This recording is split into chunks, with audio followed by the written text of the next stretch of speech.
হযরতে মাইজ ইবনে মালিক নামে একজন সাহাবী জিনা করছে।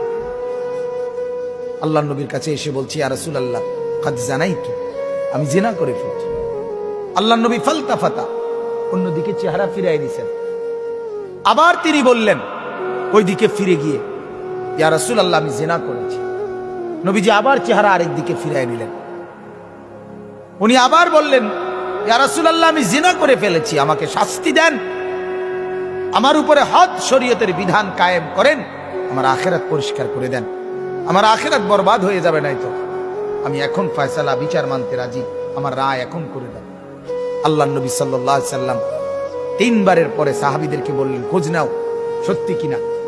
খোঁজ নিয়ে দেখছে সত্যি ঘটনা। আল্লাহর নবী সাল্লাল্লাহু আলাইহি সাল্লাম বলছেন, গর্ত খনন করো। গর্ত খনন করছে। ওই সাহাবীকে গর্তের মাঝখানে কোমর পর্যন্ত দাঁড় করাইয়া বাকি সাহাবীদেরকে বলছে তাকে পাথর মেরে হত্যা করো।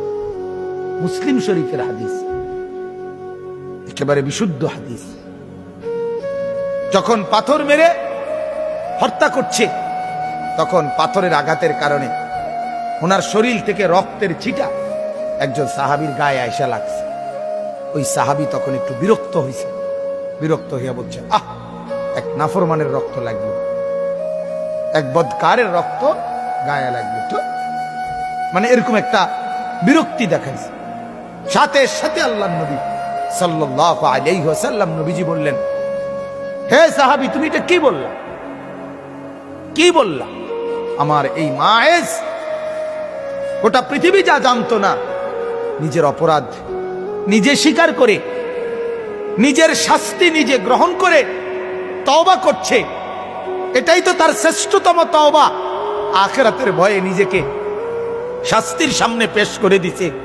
আল্লাহর নবী তখন বললেন, লাকাদ তাবা তাওবাতান, আরে সাহাবীরা শোনো, আমার এই সাহাবী এই মুহূর্তে এমন তওবা করছে